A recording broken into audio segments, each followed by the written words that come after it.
Welcome to Follow Your Curiosity. Ordinary people, extraordinary creativity. Here's how to get unstuck. I'm your host, creativity coach Nancy Norbeck. Let's go. My guests today are Lisa McMullin and Alfie Shaw, both of whom write for Big Finish Productions, creators of audio dramas ranging from established series like Doctor Who, Sherlock Holmes, and Dark Shadows, to original dramas featuring the Air Transport Auxiliary from World War II and Marcus Tullius Cicero in ancient Rome. Lisa started her career as a drama teacher before moving into dramatic writing. She's written for TV series like Death in Paradise and the Sister Boniface Mysteries as well. And Alfie, who is also a producer for Big Finish, dabbled in stand-up comedy. We talk about Big Finish's apparently magical ability to redeem characters, including villains, who were less than beloved, the challenges and opportunities of recasting familiar characters, the way Big Finish finds new writers, including the best ways to get their attention, what the writing process looks like for an audio series, and a lot more. While there's a lot of Doctor Who in this conversation, there's also a lot of insight into the creative process, too. We apologize for being a bit vague about particular stories so as not to spoil them for those who haven't heard them. Here's my conversation with Lisa McMullin and Alfie Shaw. Lisa and Alfie, welcome to Follow Your Curiosity. Thank you for having us. So I start everyone with the same question.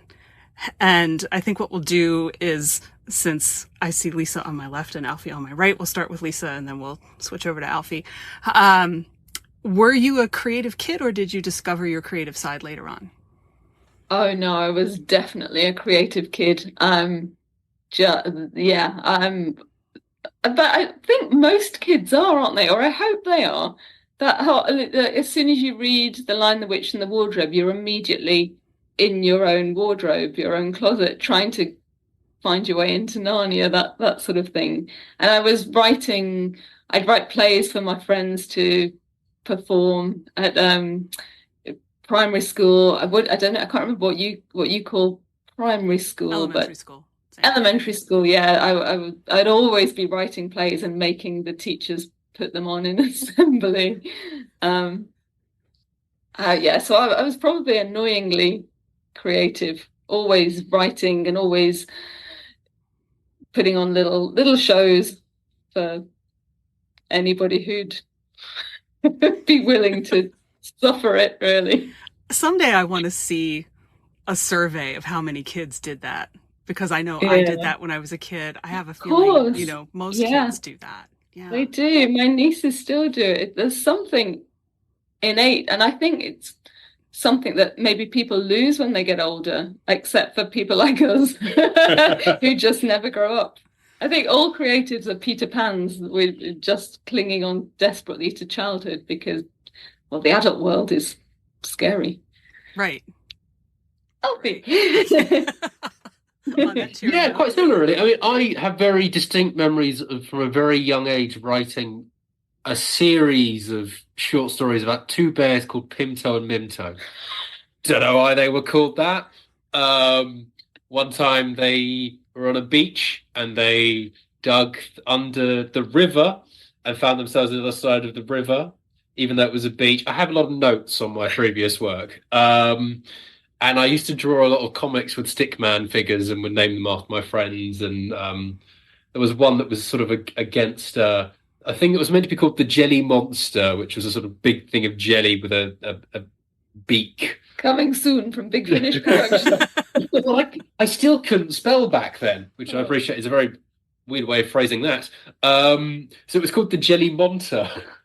Ooh, okay. And so I used to do that, and I used to draw comics I had yellow walls as a kid, and I used to draw comics on the walls. Sort of gone ballistic if I'd drawn on the wall. Yeah, well, mine did, and then just couldn't really stop me, so I just let it happen. It was all wallpaper, so it was fine. It could also come down quite easily. But yes, I think I've also been creative, but instead of hiding in the wardrobe, I was drawing on the wardrobe.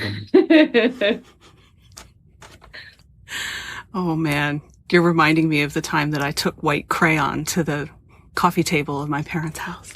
Oh, The coffee That's furniture's worse. Yeah. No. Yeah, it didn't go over well. So then, what was the journey like between creative kidhood and what you do now?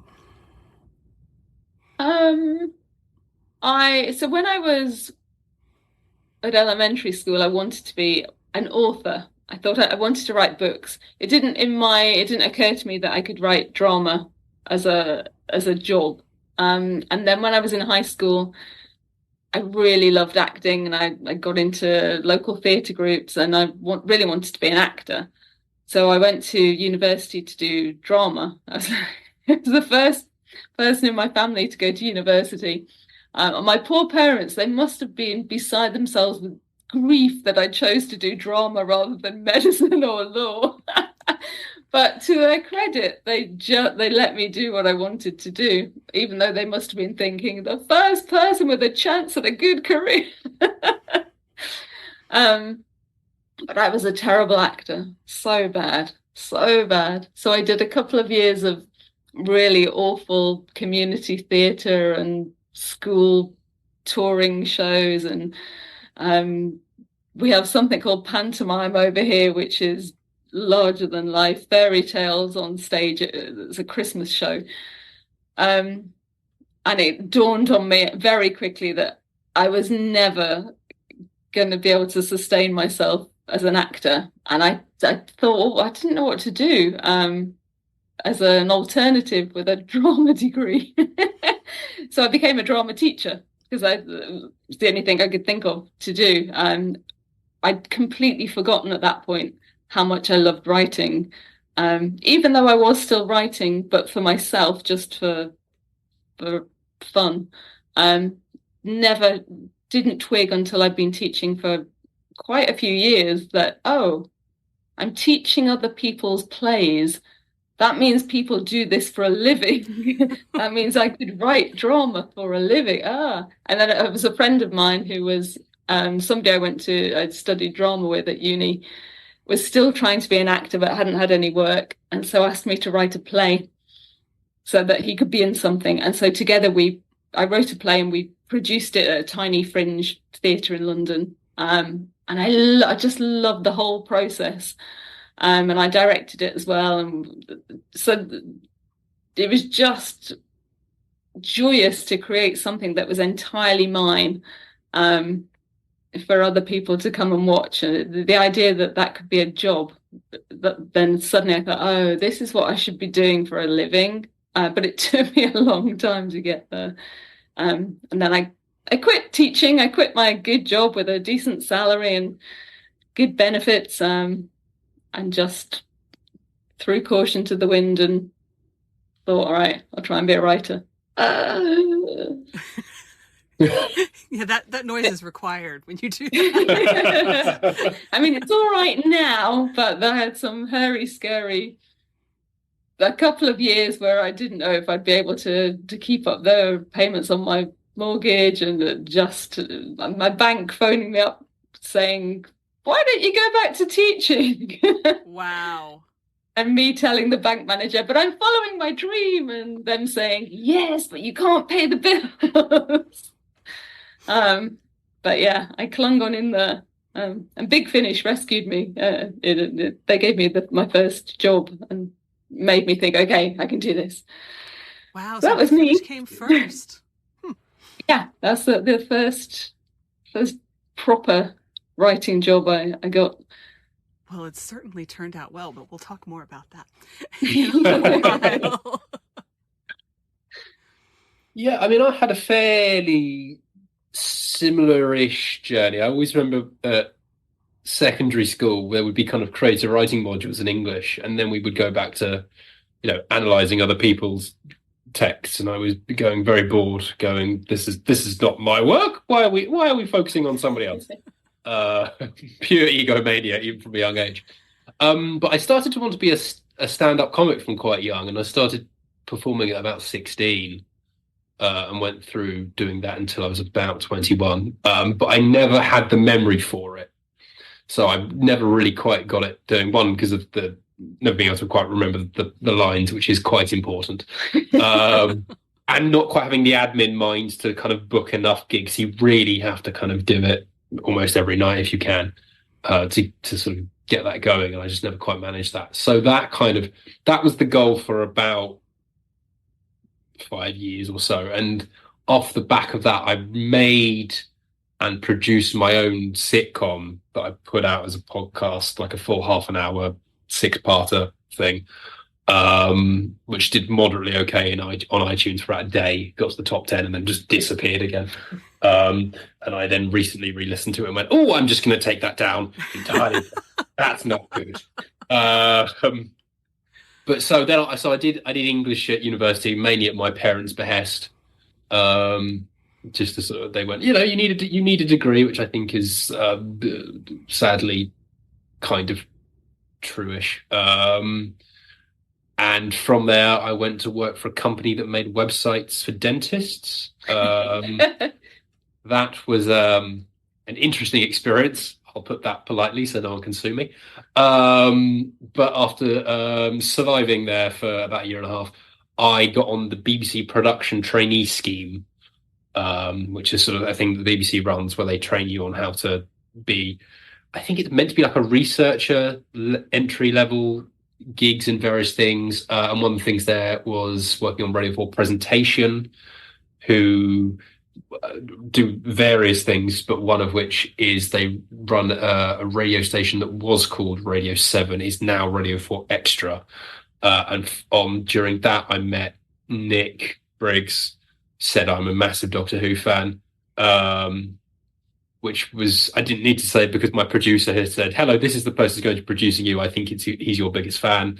Because I got into Big Finish when I was about 7, I think. Wow. No, that's a lie. That's when I first got into Doctor Who, but very young. And I'd always wanted to do it. And so off the back of that, a few months later, they offered me the Short Trips gig, and that was also my first professional writing.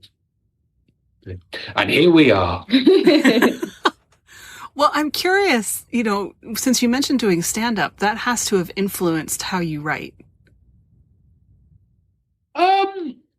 I suppose I never really considered it. Really, I mean, I've always quite liked a joke. I do love a joke. I loved Hitchhikers growing up, and all the old school Radio 4 comedies, Clitheroe Kid, The Navy Lark, all that sort of thing. So I used to listen to a lot of Radio 7 back when I was there, and they did a thing where they had a writer in residence, I can't remember who, for a week, and they had kids ring in and give them ideas. And I was one of the people who got an idea on for that. And it was something really meta, like the way they solved the problem was that they actually had a backup script, and the whole thing was something like that. Everyone else has been suggesting quite sort of standard story beats. And I went, what if this was just nuts? And kind of from then, I mean, the sort of, Doctor Who stuff that I've really chimed with has been the Stephen Moffat stuff that's quite dark, but with jokes. And anything, even my tasting games that I enjoy, the Fallout series is incredibly dark with jokes. So I suppose it has, I kind of I always like putting humor in stuff. My sister says I can't write anything without putting a joke in it. In the same way she said I could never write a kitchen sink drama because the kitchen sink would eat someone, which I think is quite fair.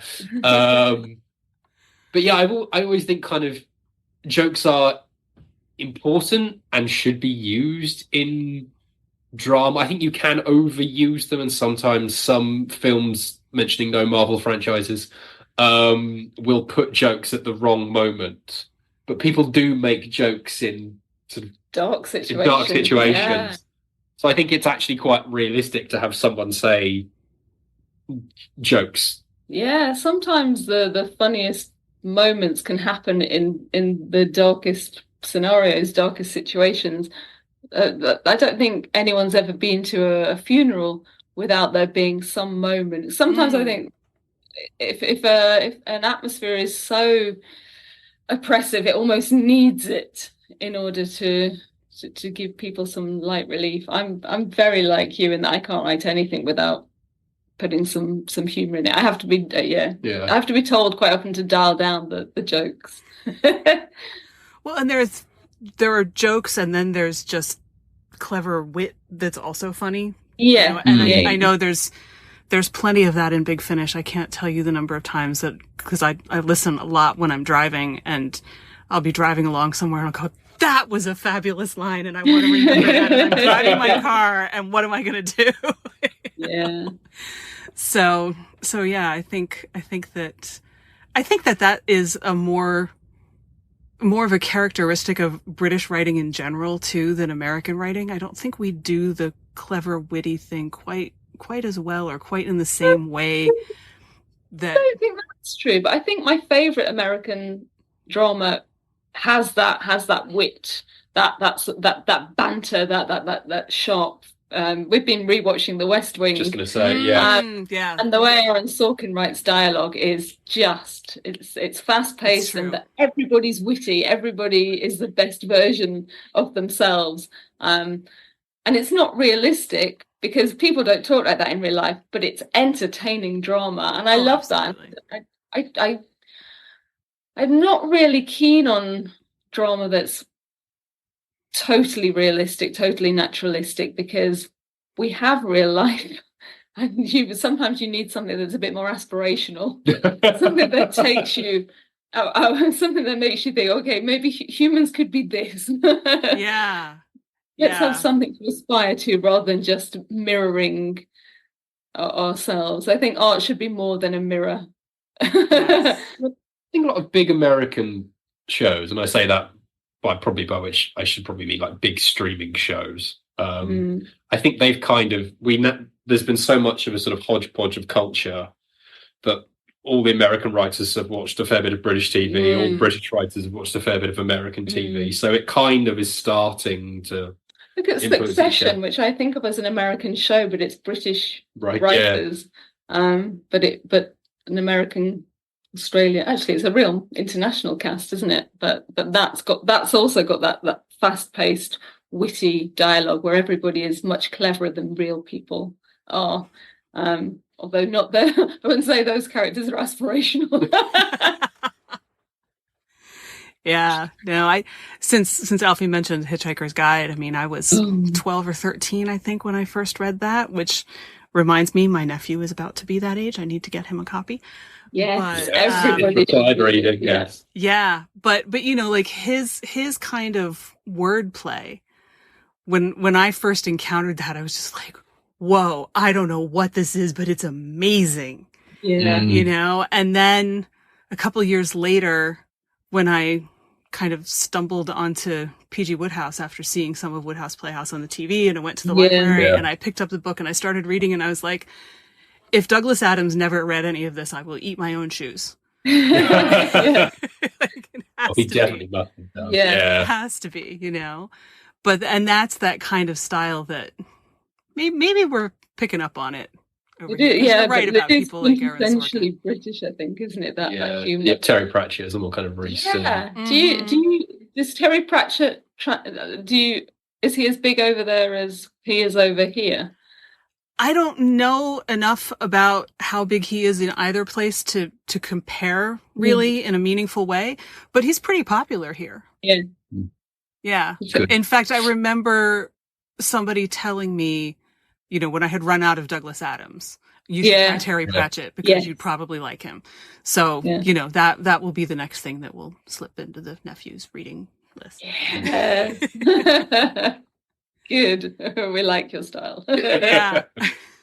Well, if you're gonna try to, and I shouldn't use this word because now it's been used in all sorts of horrible political ways, but if you're going to try to indoctrinate the child, you've got to give them the good stuff. Yeah. That was exactly the word I was thinking of. Yes, that is it. You have to give them the good stuff. Exactly. You just have to. Yeah. Yeah. So Big Finish saved you, basically. Or led you down a path. Yes, it certainly gave me the start for it made me think I could actually do it for a living, that this could be an actual career, because up until that point it had been just felt like throwing stuff into the wind and hearing nothing back.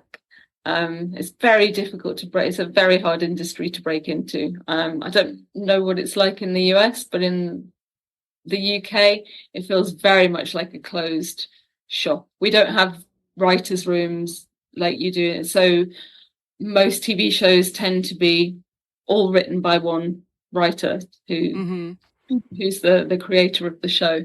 And that shop, to try and carry on this metaphor, is losing departments. So there are fewer and fewer opportunities to get in as well. Yeah.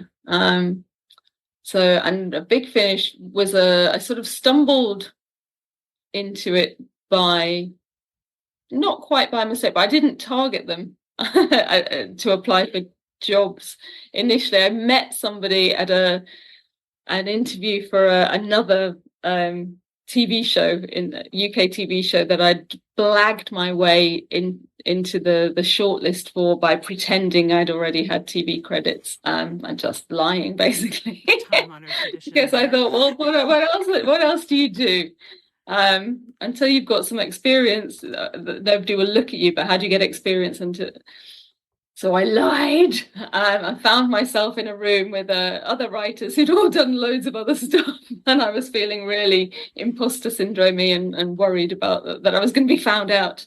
And I got chatting to a guy called Richard Dinnick, who was talking about, he'd been writing for Big Finish, he'd written lots of Doctor Who books and comics. And I said, oh, I'd love to do that. That's amazing. And then he introduced me to Matt Fitton, script editor at Big Finish, at a birthday party, just in a social way. Just, oh, this is my friend Matt. This is my friend Lisa. And then I worked out who Matt was.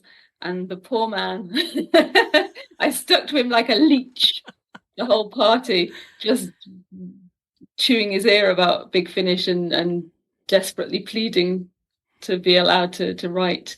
And then after several, I've told this story so many times. So several pints, you're related. Several parties and glasses of wine, he finally said, oh, send me a script. So I sent him a spec script. And then he went, oh, okay, you're not just a nutcase. You can actually write. All right, then. You're a nutcase as well, but you can also write, Yeah. so it's fine, yeah. How much Big Finish had you actually heard? I'd read some, but this is terrible. You read some? No, I'd read. Did I say read? Yes. No.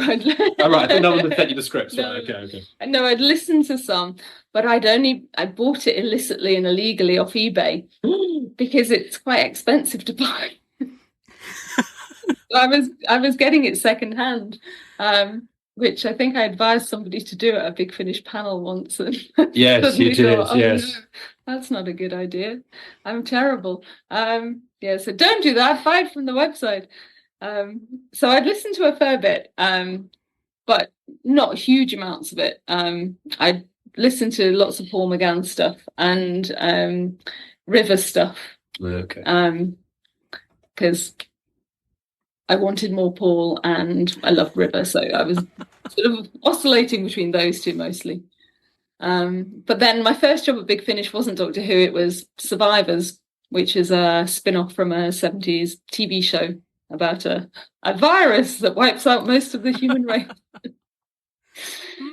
Which I think they rebooted again during 2020, which was excellent timing.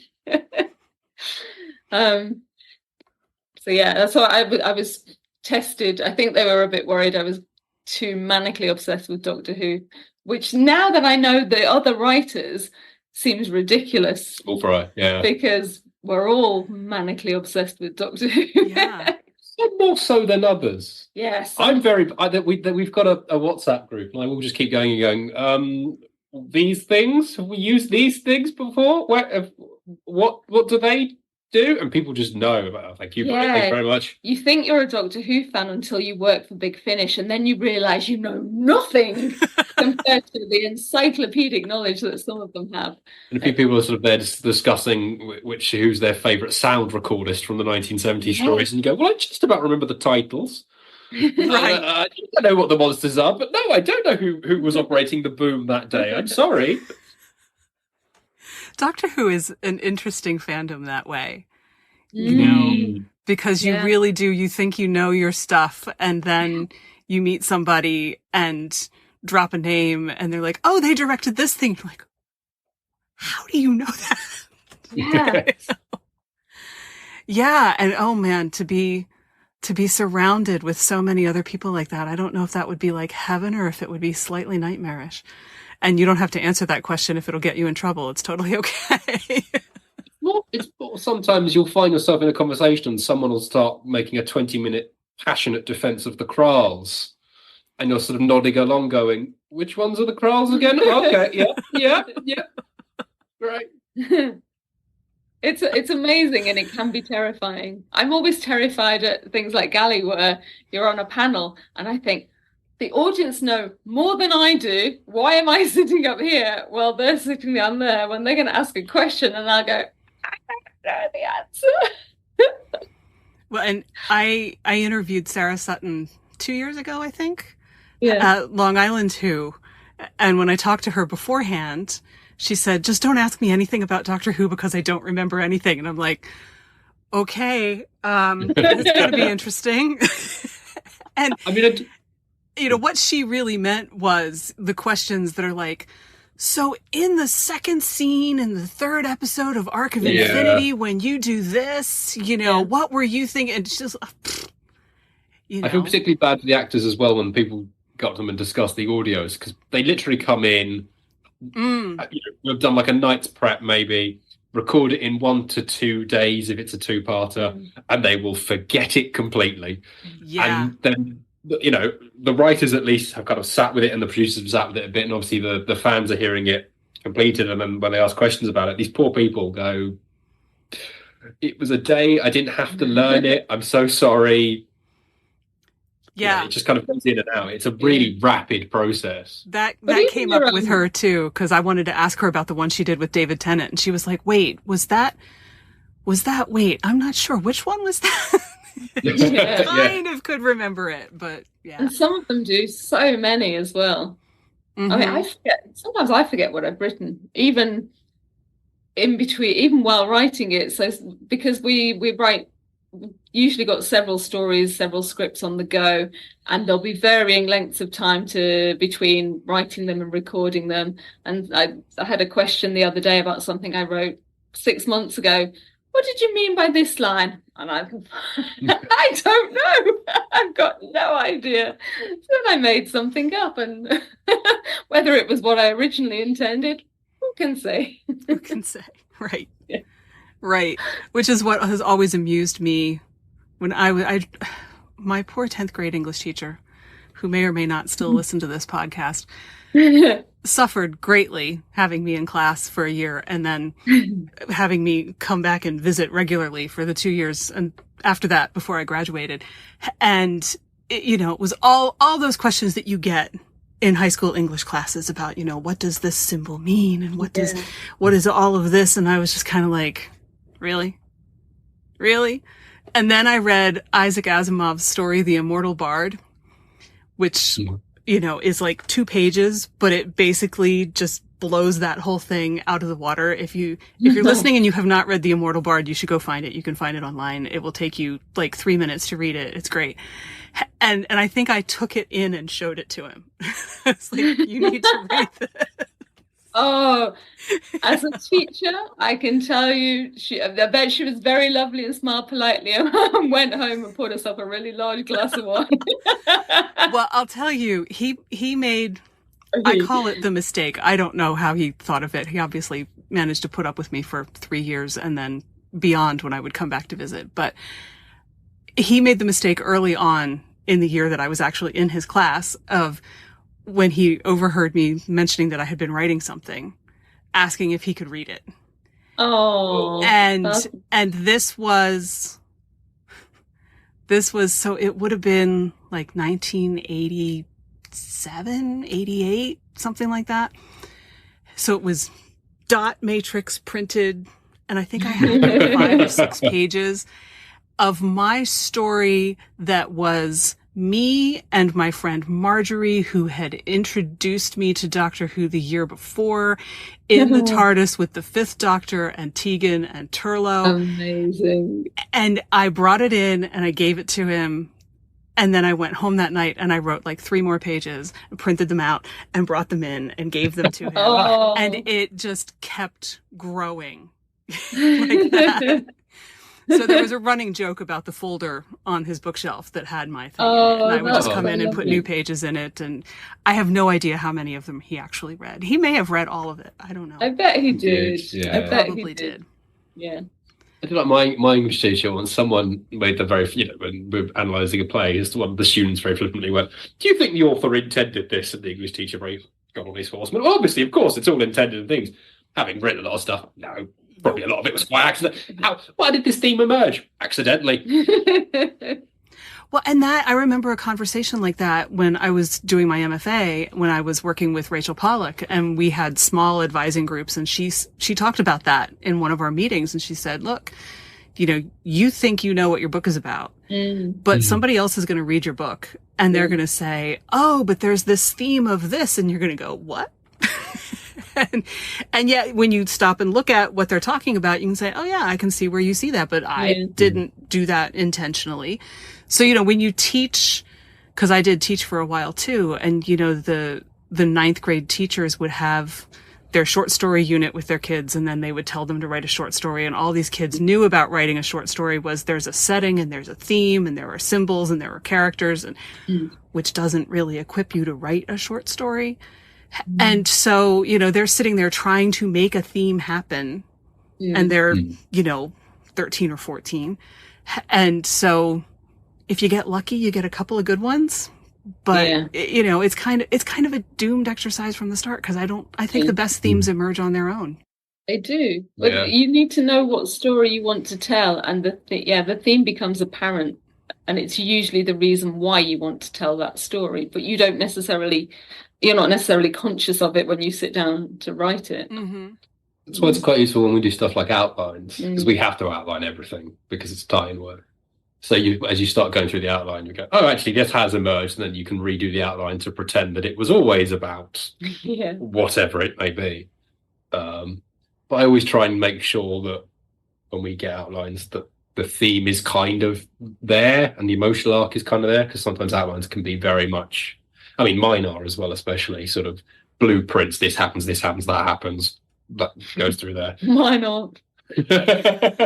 Mine are like the recipe that you jot down after tasting a slice of cake, and you think, I think there's that in there, that might be in it. There's some of this, a little bit of this, and there's some ingredient that I can't quite work out, but I'll figure it out as I go along. And But even then, you're trying to make sure that because you don't want to just put out something that's not about anything. You kind of out as you go.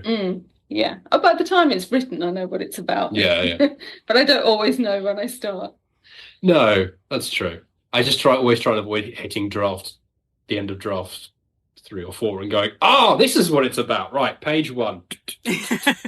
So you kind of can discover it along the way rather than right before the end. That's always quite useful. That does happen though sometimes. Yeah, that's a bit. I wrote the Audacity, that drove me nuts. I did. What that was about. I wrote so many drafts of that, and then I was I think they're recording it a week later. I still hadn't quite worked out what it was about, and something just clicked. I went, oh, that's what it's about, and went right back to the beginning, threw out what I'd done before. And I had the reverse problem with The Inheritance. I knew exactly what it was about, but not the best way of doing it. So I did about 60,000 words, which is about basically 6 versions of the script before I got to the end of draft 1 of what became the proper one, which then didn't need that many more drafts, thankfully.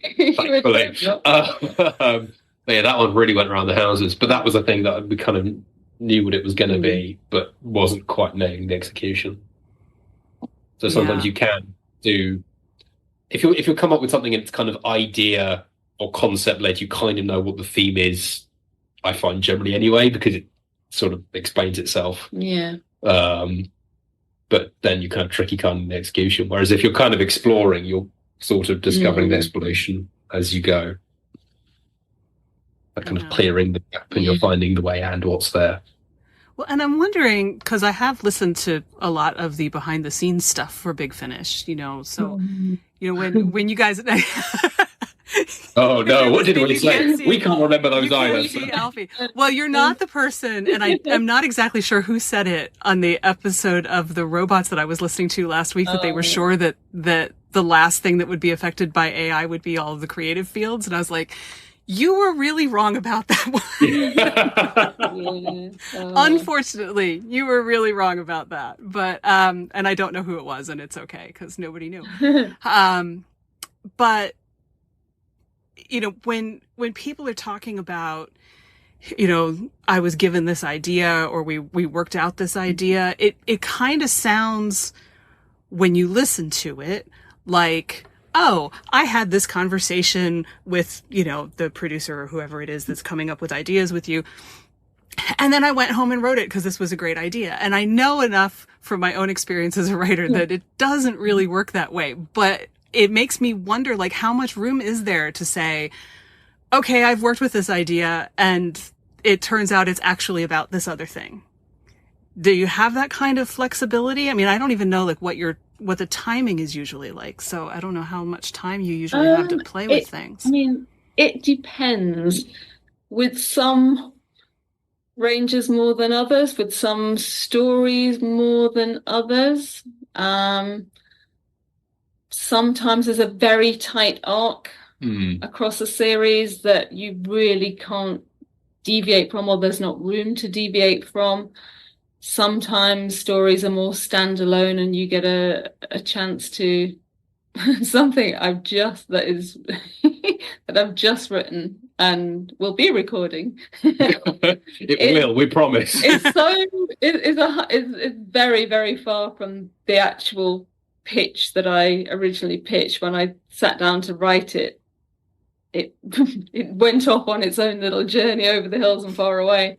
And it's better than the original outline that I submitted. But yeah, it really depends. It does depend. I mean, I was quite fascistical on the 11th Doctor series, especially for the last set, because due to various reasons, the options of the stories we could tell were basically eroded away until there was the one thing, what it turned out to be, that poor John and Flick on that were going, oh, we could explore these other interesting others. Like, no, we could, but we need you to go from there to there, so then that person can go from there to there and there to there, and it's all these little intricate things, and you know, it's a house of cards. It all has to absolutely fit perfectly for this one.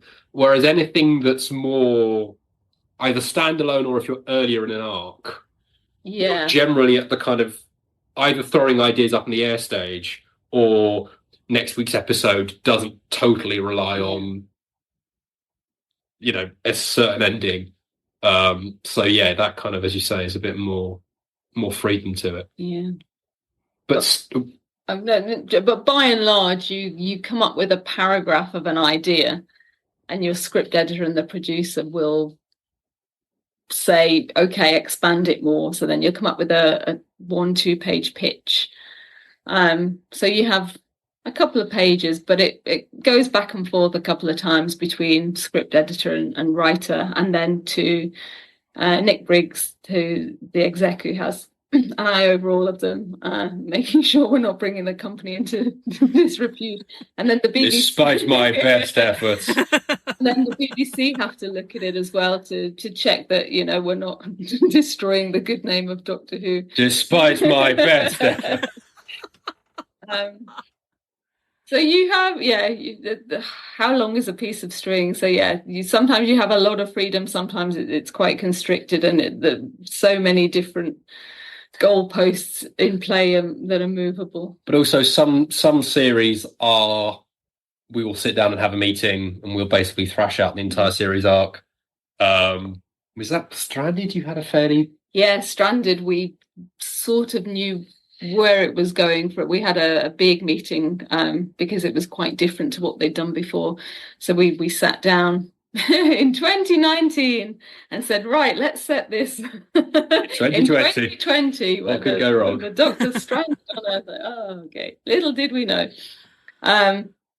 So we had a rough idea of the shape of the story over the 4 box sets. Did you have the ideas for the actual story, like the sort of paragraph versions for each box set? No. So the individual stories, the stories within the story,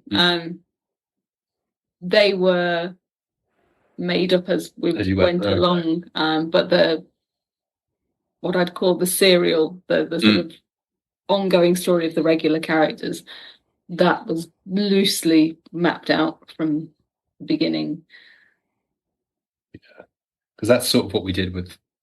Well, actually, with 11, we planned it all out entirely and then had to drop most of it due to behind-the-scenes shenanigans. But we knew the sort of emotional arc for the companion, and not even specifically. Actually, we sort of always knew it was going to end in a wedding, because it was going to be at the beginning. They lose their family, they travel with the Doctor, they gain a family, and that would be their emotional arc. But we didn't have anything sort of planned beat wise. In fact, the big arc for the Doctor was entirely pulled out, and which is why, if anyone's heard that series, the Doctor sort of gets a character arc halfway through when it suddenly really becomes about the Time War. Otherwise, it's sort of about the companion and setting things up, which is fine, because that's sort of how series of New Who can generally be. You focus on the companion and the bits of the Doctor, but you can shove it one way or the other. But in that kind of circumstance, when you're coming together and having a big meeting to plan it, you will generally hammer out almost logline versions for some future stories. So there's one I'm working on at the moment where we have one-line descriptions for almost every story in the set. Every story in the run. We have specific things for certain sets at the moment. But that has generally been, we've gone to people and said, what do you want to do? And they've gone, I'd like to do a... Gone to the writers, you mean? Gone to the writers. What would you like to do? Here's our character. Here's their arc. What would you like to do? And they've gone, well, I'm going to do a episode in the style of blank, or I'm going to do an episode set in blank, and we're going to do the entire thing in the style of blank. Was that vague enough? Good. But all of those are true, and trying to do kind of slightly different things with the format. But we said to people, what's the kind of thing that you really want to write? Don't worry about, bringing people back or whatever. And that's always quite useful. Just to go, if you could do anything, really, what would you do? And we can see if we can try and make it work. But sometimes, and do stop me if I'm rambling because I'm worrying I'm going on. Sometimes with Doctor Who, when they go, hello, we need you to do this villain, whatever it may be, that can be quite useful, because you then go, what's special about this villain? How do they work?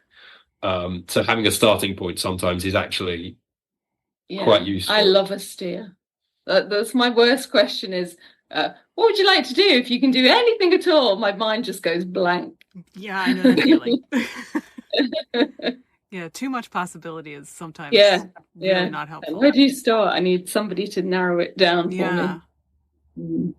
Yeah. Well, and, I've been thinking, Big Finish has this reputation for redeeming so many characters or situations that didn't seem to go so well on TV. I mean, most notably, the Sixth Doctor suddenly everyone loves because he's so fabulous on Big Finish, where he generally comes in at the very bottom of everybody's which is your favorite Doctor poll, which I never take because I can never rank them. But no, me either. It's the same character. How can you pick one? Yeah. But at the same time, I don't know how you do it. Because when I sit down and I listen to a Sixth Doctor audio, I'm thinking, well, what's actually different about him on audio? The character is still essentially the same, and yet somehow I like him better. So how maybe it's just some weird Big Finish magic that you can't really put your finger on. But I think that the same thing kind of can happen, with villains who I've seen people talking online recently about, can we not have any Daleks for a while? We've had too many Daleks. The Daleks are great, but they kind of become one note after a while if you're not careful, But then you get the other side of people going, can we have more Daleks? Where are the Daleks? Yeah. It's really interesting, that debate, because we did Daleks for 11 and I was dreading it because exactly for that reaction. I was like, oh God, everyone's going to go to Daleks again. We were given the Daleks by the BBC. The BBC went, use this, they'll solve everything. I was like, okay, cool. But because we were using the Rainbow Daleks and they'd never been done before, people went mad for it. And I was not expecting that at all, because I was expecting, as you say, oh God, no Daleks. And there were some people going, well, I don't like Daleks, but it is those Daleks, so I'm okay with this. Which is funny, because when they first, debuted on TV, everybody was like, what is this? Yeah. This is stupid and crazy. Yeah, so you definitely redeemed those Daleks. Well, I sort of think of them a bit like the Andrew Garfield Spider-Man films. Everyone sort of now retroactively loves them, but everyone at the time went, these? Really? This is what we're doing? Yeah. But there seems to be a slight kind of nostalgia factor, and also because we were on audio and they did have those great voices. Yeah, poor Nick Briggs. Oh yes, he did have about lost his voice. 7 to 8 unique Daleks on there, and I did just say blame Stephen. I didn't come up with them. It's not my fault. I worked with what I'm given. Because he was the Prime Minister as well. It was all of them. It was just have all at it. But yeah, Daleks are tricky. Daleks are surprisingly tricky to write, and you do really have to focus on how to write them and what to do with them that's new. Otherwise, they can be quite screamy. Screamy. But sometimes you need just screamy tanks. They're quite a useful shorthand if you've got a full story full of other stuff. And they endure for a reason. Yeah. I think, that's the thing is. They're such a unique villain, aren't they? There's nothing, I can't think of anything else like it.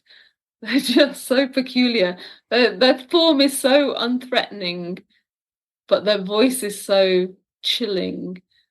And it's just a lack of any empathy at all. They are the perfect villain. I love a Dalek. But I'd prefer a Cyberman, I think. Oh, I love a Cyberman. They were my first Doctor Who. Never done a Cyberman. VHS double tin. Oh, wow. It was a Cyberman VHS double tin, which I took into school because it turned out my history teacher, Mr. Reddy, also looked exactly like Colin Baker, which was very weird. Like, look, sir, it's you. And he went, no. But I'm glad you're enjoying it. But yeah, you do constantly have to, every time, you kind of have to try and earn using that classic villain. And there's a few of them that I've slightly given up on because I just can't think of anything. And what do you do that's not been done? Yeah. Which isn't to say there aren't new things to do with them. I just can't think of them. Well, you did. Yeah, I was going to say, you did. with the 11th Doctor series, you definitely did. Because yes, sorry. I was thinking more of stuff like the Weeping Angels. I'm like, I don't know what I would do with them. The Cybermen. The so-and-so again. Oh, yes. Well, yes. That would probably be my sole Cyberman story because it went down really well. And I went, well, they're my favourites. Never touching them again. I did them good once. Doctor Who fans are happy. Let's not mess with that. There we go. Run.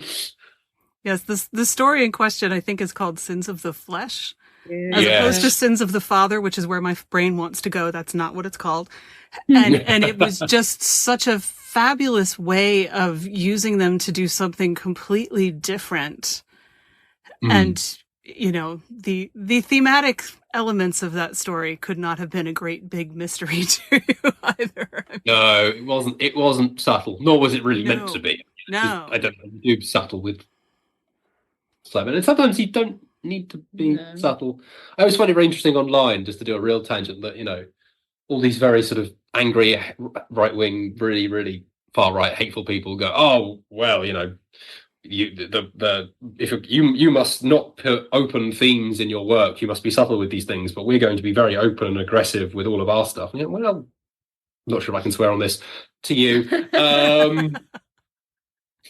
We'll be as subtle as you are. Thanks very much, Sonny Jim. But that one I can't really remember how it came about. But because I remember vaguely having the idea, and then watching there's a documentary on Netflix, my apologies, I think called Pray Away.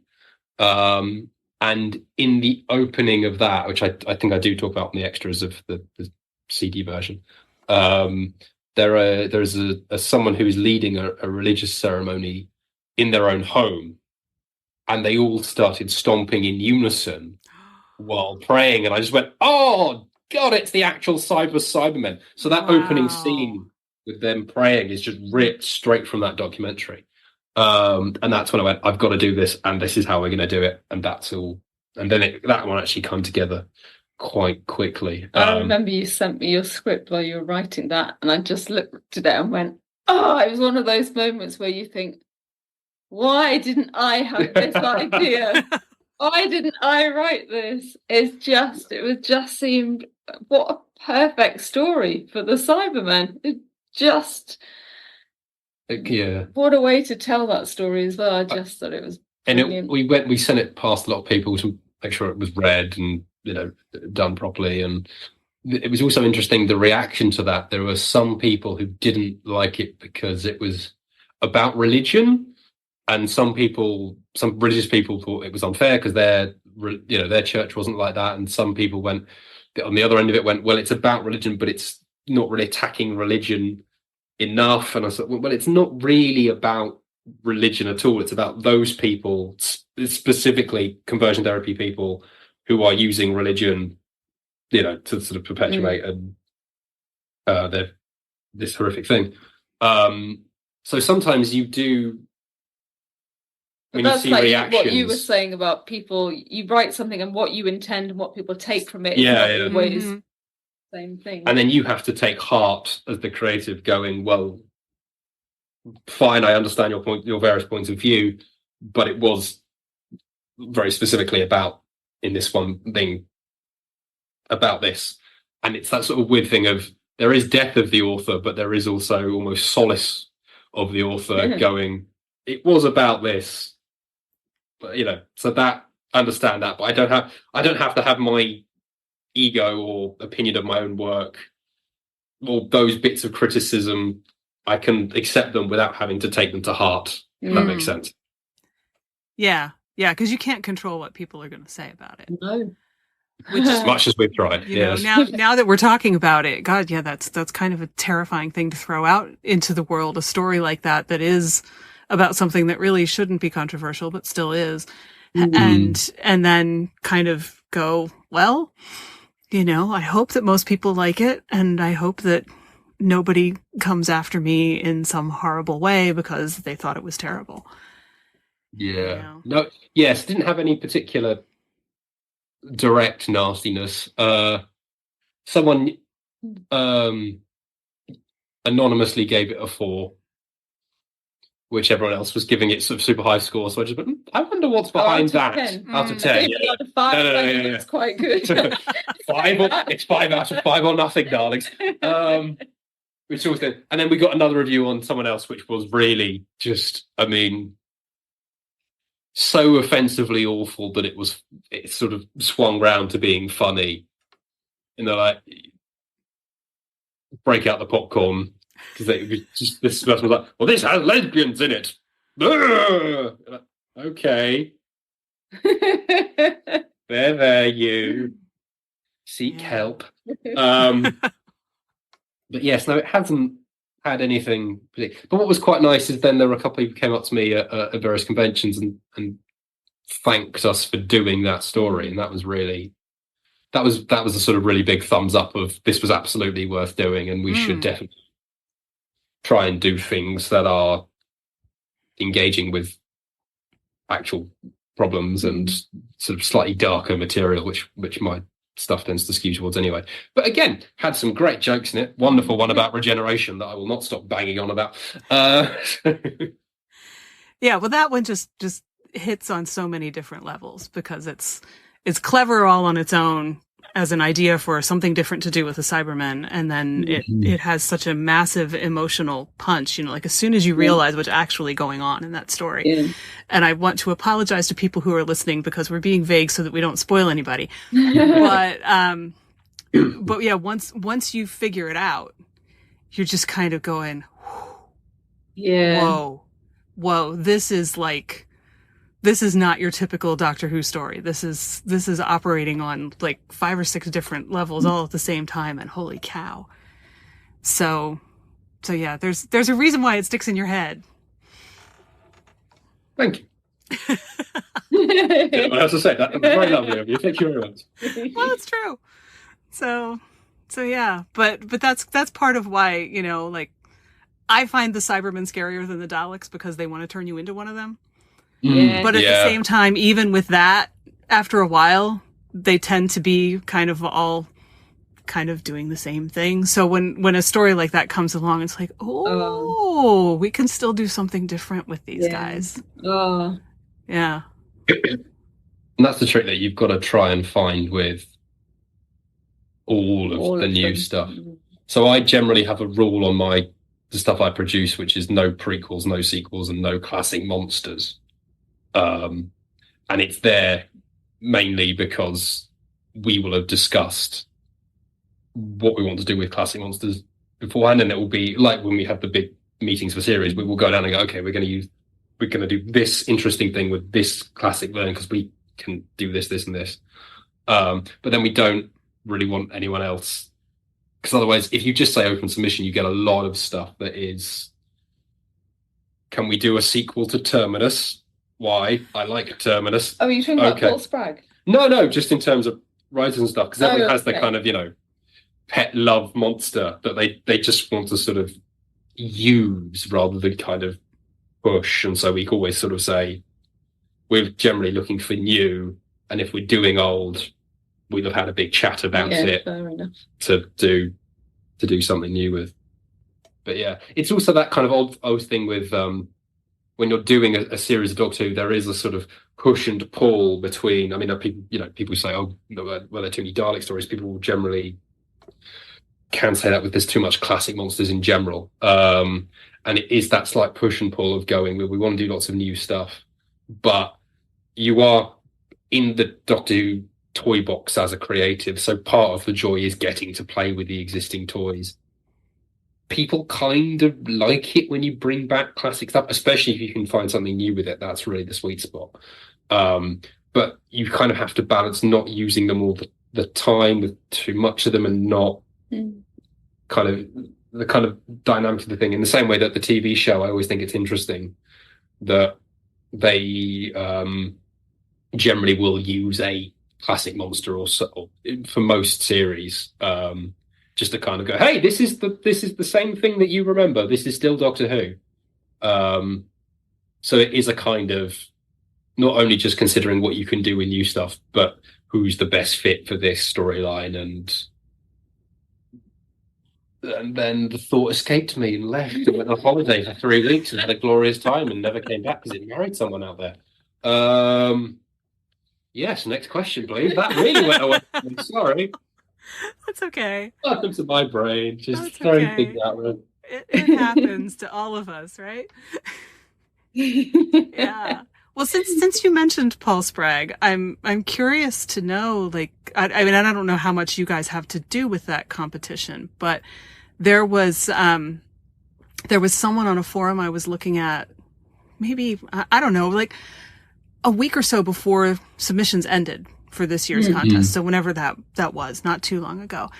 And the conversation had kind of steered into, are Americans allowed to write for BBC Doctor Who TV?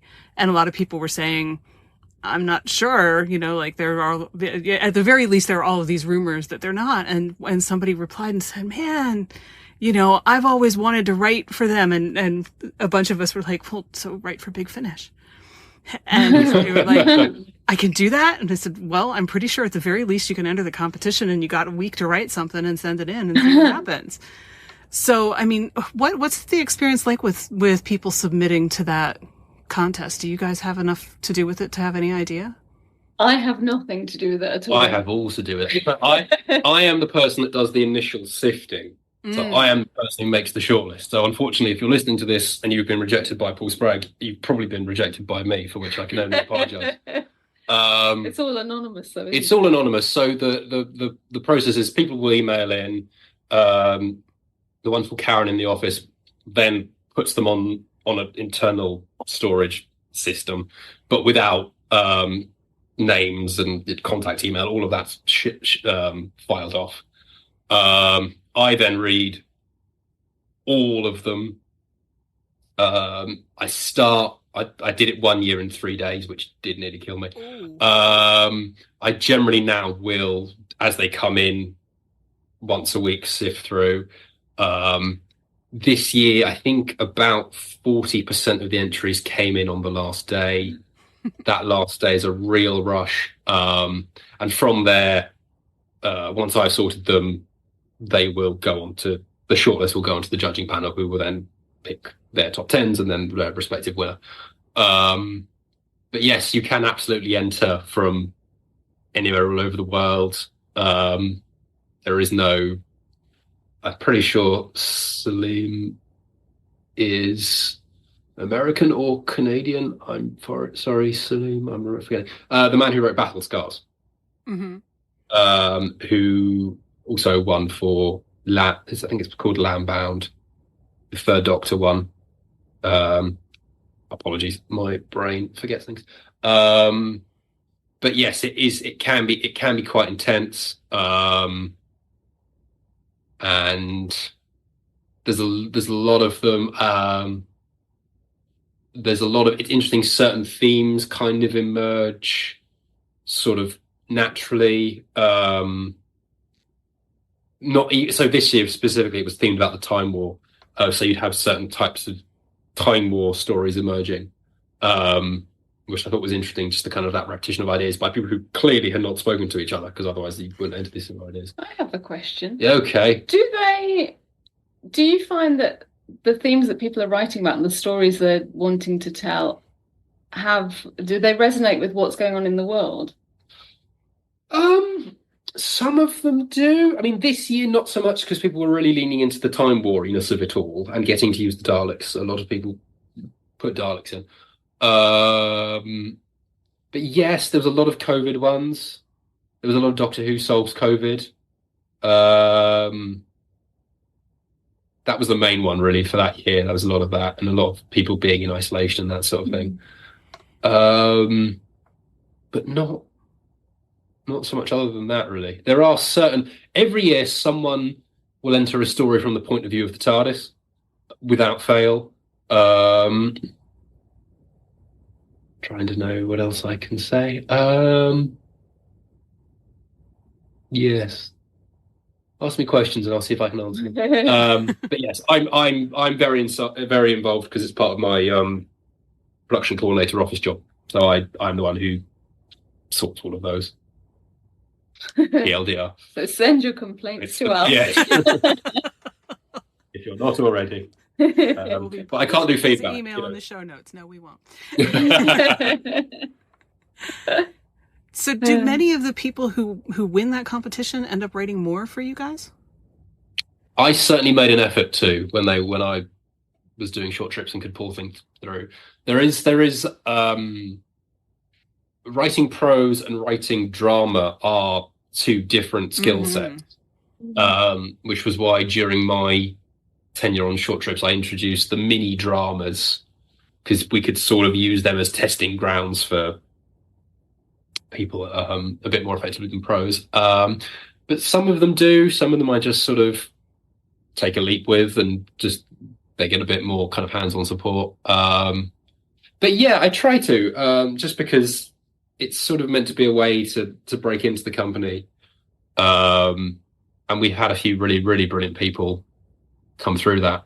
But and not always the winners. Sometimes not always the winners, no, yeah. The runners-up. So Felicia Barker, who wrote one of my 11 Dalek stories and the 11 Valerie short trip, plus a master short trip, a subscriber short trip, and I think that's her complete things under my commissioning, basically made the shortlist every year. She basically came second for about 2 or 3 years in the running, and we just went, oh, well, there's clearly something here that we can use. So I think Matt Fitton got into the company by not winning consistently. I think so. Yeah. And there are people who go on to be used in short trips. I think if they didn't win as well, sometimes people will be in touch and kind of develop from there. But we've had a few people come through that way, and some really brilliant people as well. But it's that sort of thing that I have as a producer. I think it's less of a problem for you because you don't have to commission anyone. Is that you are aware that there are a certain number of writers who are established within the company, really know what they're doing, if you put them in a set, are very popular, really easy to use, great. Balancing that is the desire to bring in new people and new ideas, and even really brilliant new people need a lot more work than an established person who really just knows the ropes. So you do have that to kind of balance getting new people in versus established people, but you do want to constantly have that sort of new stream of people coming in. Balanced on top of that is also a problem some people have, which I have, and James Goss has a sort of similar thing, where they are writer-producers and are effectively showrunners for whatever series they're doing. So it's then, how much do you get established people in? How much do you get new people in? Because you always want to get new people in. How much do you write yourself because it's the series arc, or because you've got a thing that you really want to do, which was me and the Sideman one. At one point, I wasn't even going to write the finale until Emily Cook went, "That is insane. What are you doing? Write it. You will hate yourself forever if you don't do the finale." But it is that kind of juggling act and getting people in through the short trips, that we do have that kind of transition between prose and drama, which can be a stumbling block for some people, but it is a good way of discovering people who at least have a proven understanding of the show and have a proven understanding of character, and how to do sort of guest characters and have their emotional arc. So there is, at least when I was there, I imagine, whoever is taking it over, I'm not sure if it's been publicly announced or not. I think it probably has, but I'll play it safe, just not. They'll probably do a similar thing as well. I've taken people over from prose to drama, and will probably try and do so if I have the slots available to me. I think the thing I'm producing at the moment might be my last one for a while, but we shall see. I can ramble, can't I? I'm so sorry. It's okay. The one bloke on the podcast, he dominates the conversation. I mean, nothing changes. Well, and here I am sitting here thinking, Lisa could have just submitted to the contest and gotten in that way instead of, latching onto Matt. Do you know what? I'm not sure I would have done. I think I'm much better if I just approach someone with a glass of wine than if I actually have to. Could be. I will say it's much harder. People should take heart in this. It's much harder to get a commission through Paul Spragg than it is any other way through the company. Because every other time when you pitch, the producer can go, "I like that bit of the idea. That bit needs working. That bit doesn't work. You can do this." Paul Spragg, it's literally, you have got to be a bullseye first time. So it's a harder way of getting in. So if people have not made it through so far, I would say keep going, because you are essentially trying to enter through the hardest path. Interesting. That's probably not what most people would guess. No. But then it's people would say, well, then what are the easier ways in? Make your own work. That's always a big one. If you can prove that you can write, specifically if you write your own audio drama, we can't look at anything that's Doctor Who, because we might be doing something similar. That's a standard rule across IP work. But if you can write your own scripts, write your own prose, if you're looking to try and do the short trip stuff, that's always much, much better. Because then people can look at your work and assess it. I would say that it's a weird thing. A lot of people go, "I want to write Doctor Who," and the advice we always give is, okay, go and write literally anything else. Yeah, write something else. Yeah, that's the same. that's a difference, I think, in the US and the UK, is that a UK show, if you want to write on a show over here, you absolutely do not send them a spec script for their show. They don't want to see it. They want to see something original that you've written. And yeah, that works for Big Finish as well. You never ever would send a Doctor Who script to Big Finish because it won't get looked at. Just be deleted immediately.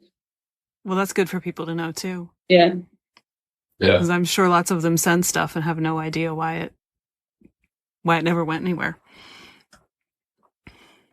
Probably. I mean, if it did, it went to someone else. No one ever really sends us. Yeah. I mean, one would hope they get an email saying, "Thank you, we can't look at this." Yes, yes, there would be a reply. Yeah. But still, it's a lot of effort to go to have that kind of reply come back.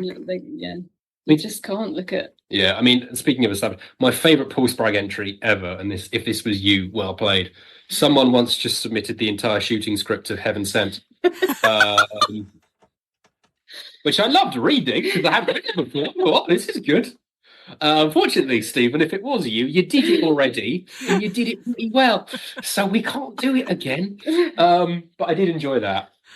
And it might have been it was presumably sent in as a joke, and there might have been the sort of setup in the email, but because it was stripped of that, it was just by mistake uploaded to the internal system. It's just that, oh, cool. Wow. A copy of this now. Okay, great. Maybe it was Moffat who sent it. Yeah, this was really good. Make it again. People liked it. People need to know how good I am. Yeah. Wow. Would that episode even work on audio? Well, maybe I guess it would, because an awful lot of it is very monologue. visual. I mean, there's a lot of it's voiceover, isn't it? A lot of it, and I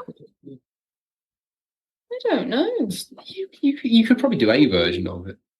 That's another thing we get a lot of. You get when you working with newer people, you get people who send very visual ideas to go, "This would be wonderful on the telly." Really not so suitable for audio. I mean, sometimes I'll write something and think, this is really not meant for audio. What am I doing? I was going to ask you, like since you've written for TV as well as for audio, like what's the, how much of a difference is there? So different. Yeah, it's very, very different. Because with TV and film, so much of the storytelling is visual. And less is more in terms of dialogue.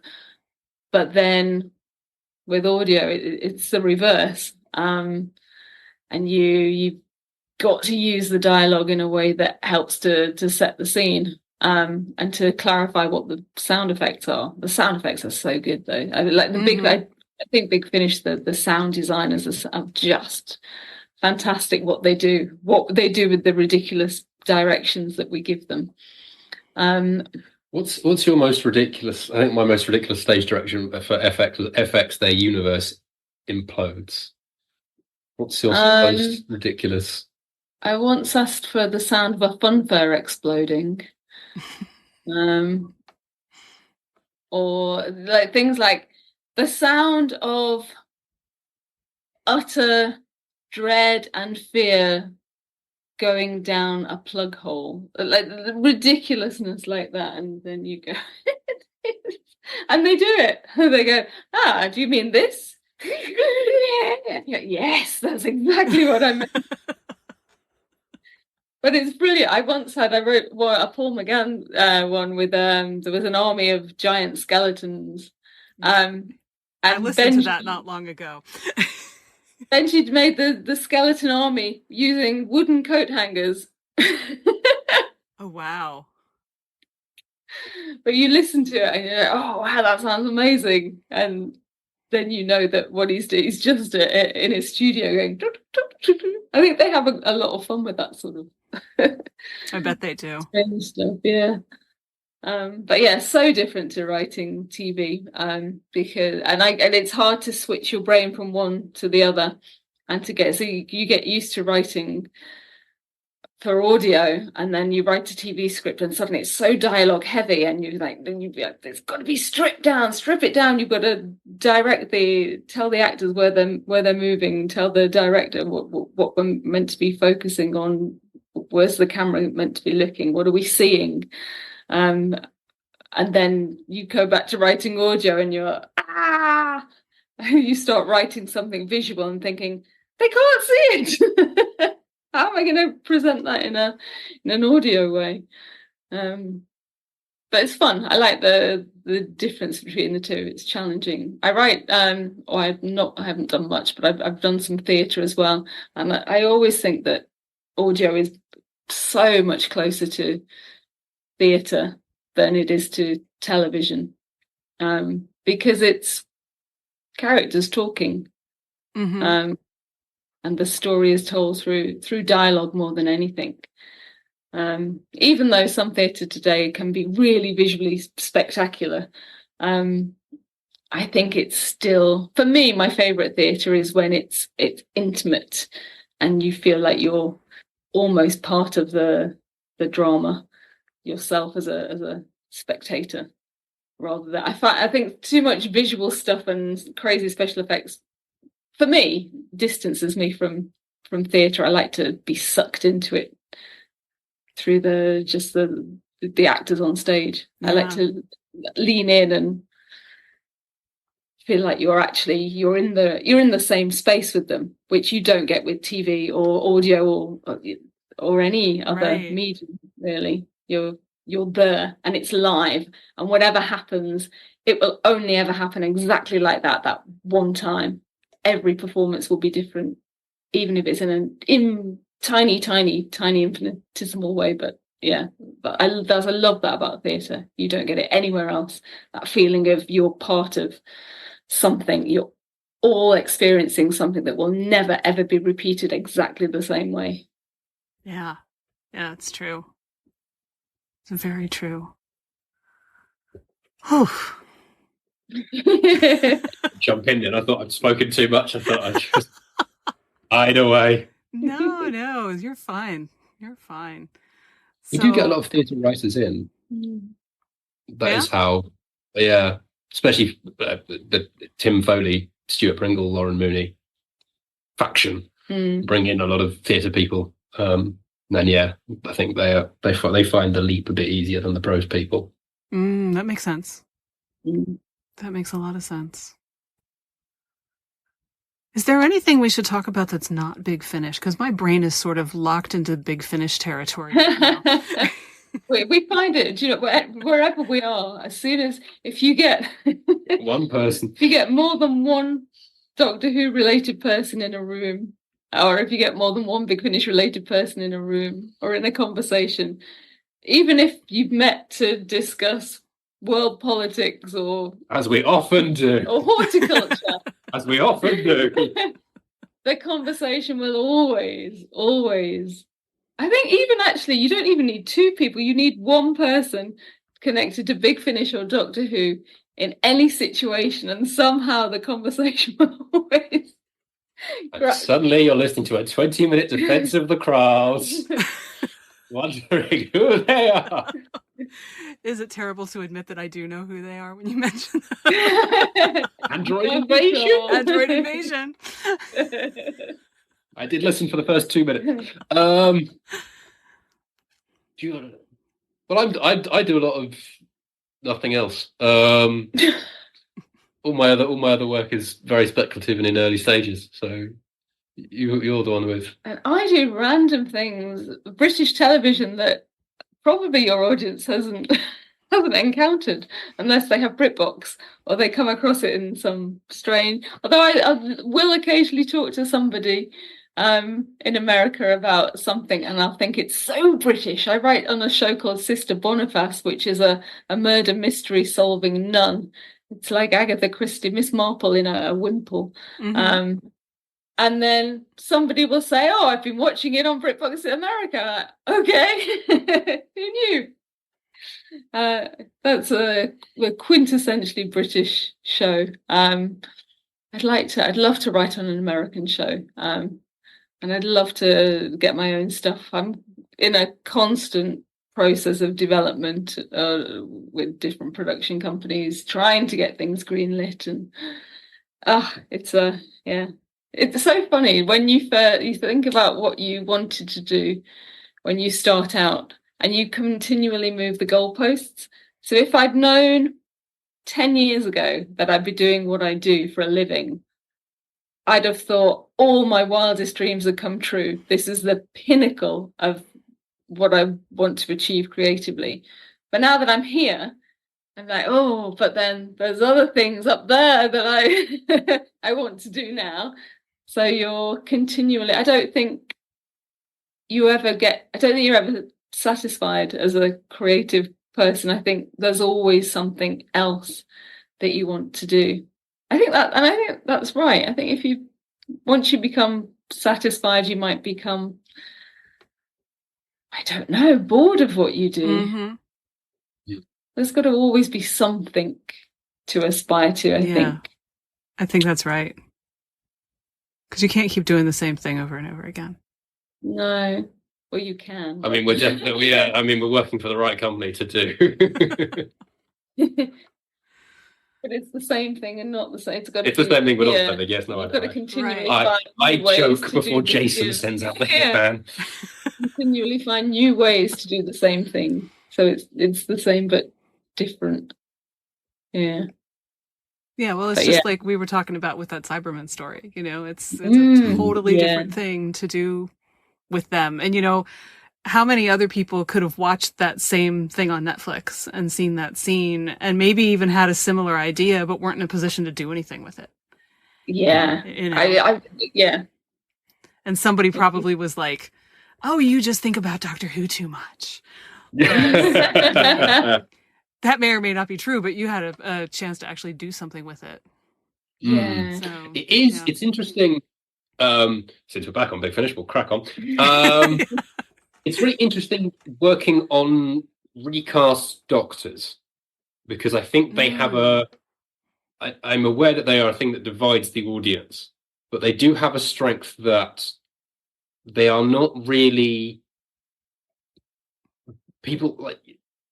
There isn't really a desire, for instance, if we had, I don't know, Jake doing 11 to do Jake as 11 with Amy or Clara or Rory. I'm sure there were some people out there who wanted that, but then most people would go, if we are going to do 11 and the Ponds, you would like the TV versions because that's part of the charm of having those characters back. So what the real strength of doing Recast Doctors is it really forces you to do new stuff, which is what really interests me, because there's a freedom to it. Like you don't have to go, I'm working with these characters but we know due to a story in 1987 this is where they end up. There is a real free, like we can do whatever we want with our companion. No one knows what's going to happen to them. We can make loads of guest characters and nobody knows what's going to happen to them, and there's just a real chance to kind of explore gaps. And also because we're doing recast, we've kind of got to them first, so we have that fresh pick of where we want to put these new series gaps. And it is like the early days of Big Finish, where so much of the Whoniverse had not been mapped out and explored. There are still sort of unexplored pockets, and because we are using recast, there is almost a kind of obligation to go, well, if you're going to do this, in my view with those is always recast as little as possible to make the story possible, which is really the Doctor. Once you've got that, do something new, give the audience something new, give it bring new people on board, try and do weird things with it, really stretch. Because one of the joys of Big Finish Doctor Who is going, oh, I loved Sylvester McCoy, and so if you ordered a 7 of Ace, I really want to do a 7 and Ace story, and doing those and getting to write for those characters. But on the flip side, those characters are now very thoroughly explored, and you're constantly, it comes back to trying to find something new to do with them. Whereas if you're doing the recast stuff, it is a lot easier, really, and a lot more kind of liberating as a producer, because you can just go, oh, great, that big gap there. We'll just put it all in there and we can kind of do almost whatever we want, really. So there is a real kind of freedom that I don't think really gets considered a lot online. People just, because people are, wanting Matt, or we want Peter, or we want whoever to come back and do the role. There isn't really that kind of consideration, because a lot of the feedback we got from 11 is, I really want more new series stuff to be like this. I want it to be like a new TV series, the TV show. Like, we have the freedom to do that, because I went to Jake and went, this is the plan, and he went, great, by the way, I will leave at the end of the plan, but let's do the plan. Whereas if it was Matt just might want to do 12 box sets of 11 and River, which would be great in its own way, but it wouldn't be that kind of long form storytelling that part of the audience wants, which we can actually do with more ease with a recast. Yeah. Get on, I think. Yeah. Well, and I think that the 11 recast is kind of the pinnacle of recasting. There was a conversation on Blue Sky a couple of weeks ago where that came up in the One Who feed, and the person who hadn't listened was like, oh, but it's not really Matt Smith, and isn't that kind of jarring? And a whole bunch of us were like, no, you have no idea it's not Matt Smith. You just can't tell the difference, can you? It is so freakishly uncanny that, So good. if you listen to it and you didn't know, you'd swear it was him. Yeah. I mean, there is also a real pressure on them, because it's not TV. These things have to absolutely be essential listens, or they are dead in the water. We have no, it's got that person from the TV. Obviously, no one is trying to make something that's bad. I do love it when you see people online go, oh, they moved to box sets so they could commission one in the middle that's bad. Like, the commissioning process goes, we need an all-time classic from you, an experimental one from you, and you just whatever you can, the worst thing you can, please. But, obviously everyone's trying to do their best, but sometimes you try things and they just don't quite end up how you like them. That's the nature of the creative part of something. But with the recast, it really does have to be, well, especially for 11 and 12, because, with the other recasts, it's generally because sadly the original actor is no longer with us. There is a real pressure, and I do put myself under quite a lot of pressure. Poor Lisa is like, yes, I have to live with it. Like, they really do have to be absolutely top tier. I said, it was like, the line has always got to be, yes, it's not insert original actor here, but the stories are so good that you have to get them anyway. And it does drive me a bit insane, which I think is probably why I can only do one series of it at a time before I have to step off. But it's that kind of weird pressure of these absolutely have to fundamentally be essential. And you're trying your best, but there's no way you can guarantee that. Like, that's insane. But the two actors, I mean, Jake and Saf, we're very fortunate there. they're just gold. Yeah. But going forward, you've got to try and do that again. And yeah, it's a real the slightest thing, and people will go, well, never mind, I'll just go and buy something with Tom Baker instead. It is a really kind of high risk, high reward thing, as I was saying, with the opportunities, but it is also, these had better be absolutely the gold standard or not, or we're gone. So yeah, they are quite a unique opportunity, but they are also quite creatively stressful. Yeah. Well, having finished finally the 11th Doctor, which I will admit that I was putting off, and then when we had you on the schedule the first time, I was like, oh no, I have to finish them, don't I? So I was like, I don't want them to end. They're so good. Because it was one of those things where I tried it and I was like, well, we'll see, and like I listened to the trailer, and I mean, everybody had seen his, Jacob Dudman's YouTube video and everything, where we all went, holy crap, how does he do that? So it wasn't really a huge surprise, but it was still, it's one thing to do somebody's voice. It's another thing to somehow get all of those mannerisms and everything else, especially just in your voice. Holy cow. He's a great actor. It's not just an impression. Yeah. Not just impersonating. He's acting every word. Not just pretending to be Matt Smith. He's right. Just amazing. And if you watch him if you watch him in the recording booth, he moves and gestures. It's bizarre.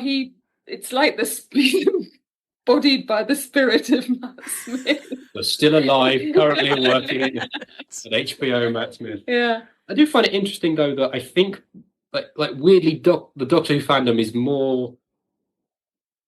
I mean, this might be because I've got an outsider's perspective on other fandoms. They seem more suspicious of recasting than other sci-fi things. And I do wonder if it's because the idea of regeneration is anyone could play and do their version of it. Well, I will admit, when I found out that, you guys were bringing back the Brigadier, I was like, oh, and then when I found out who was doing it, I was like, oh, okay, that might work. That might work. Yeah, it's always difficult, especially if an actor's died as well, because you don't want to do anything that might sully their memory or the way that they performed a part or created a part. I think with Harry Sullivan as well, that Big Finish have done really well in the casting because he plays it just beautifully. Christopher Naylor is he's just got that quality, and again, it's not impersonating anybody. He's performing it. I always think the people. I don't understand why people. I do understand why people would prefer the original actors, but obviously that's not always possible. Right. Especially if somebody's deceased. But it's a character. And I think with other plays, other stories, you recast characters over and over again. Well, this is why I was wondering about the regeneration thing, because Star Trek has now 3 Spocks. One of them is Hot Spock. Star Wars has the animated series where loads of other people voice the same characters, and that's all canon. And everyone seems generally quite happy with all of them. It seems to be quite an interesting, quite specific Doctor Who. Somebody else is playing this person, and maybe it is because it could be, well, actually, Shooty could regenerate into Jacob or Jonathan Carley or who. Maybe. But with the other characters, so not the Doctor characters, like the Brigadier and Harry and... Yeah, with the Brigadier, I think, for me at least, and I can't speak for anybody else, just Nicholas Courtney had such a distinctive voice. Yeah. To have someone else come in and try to do that, I was like, how is that gonna work? Until, well, okay, if anybody could do it, John Colshaw could do it. Yeah. So, John Colshaw is fab, It's an interesting one. And there's no ego with John either as well. I think that's always important, is that actors come in and they're not saying, oh, this is how you actually play the part, I'm going to stamp my thing on it. He comes in with such humility and he wants to pay homage to the... And but also so keen in a sort of quiet way. He's such a massive Doctor Who fan. He's the only actor who, when I said to him, "Oh, hi John, I'm a producer. I'm considering, this story for what ended up being AWOL, the short trip, if you've heard it, between where he plays the Brigadier and the Third Doctor." Myself and Angus has got this idea, and he went away and then came back about 20 minutes later and went, yes, this sounds like a good idea. Then arranged a meeting off his own back with the writer and myself to discuss it, which I think is the first time any actor has gone, I would like to organise a meeting to discuss the story we're going to do. I was very enthused by it and, put forward some ideas that were used. He's a wonder to work with. Well, I think, the fact that you guys are so respectful of those characters and those actors, I think makes it easier for people to say, okay, it's not ideal. We'd all much rather, have Nicholas Courtney around to do this, but we're going to give it a shot because it's done from such a place of respect and admiration. So I think that comes through too. And, when you are talking about John Colshaw, I'm just thinking he's the guy who once called Tom Baker as Tom Baker. I mean,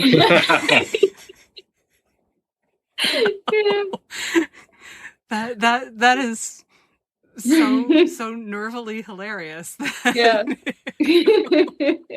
The danger with all these people who can do impressions, this might get me to a small amount of trouble, but never mind. Is when we do the wild tracks at the end of the day, people making crowd noises and things.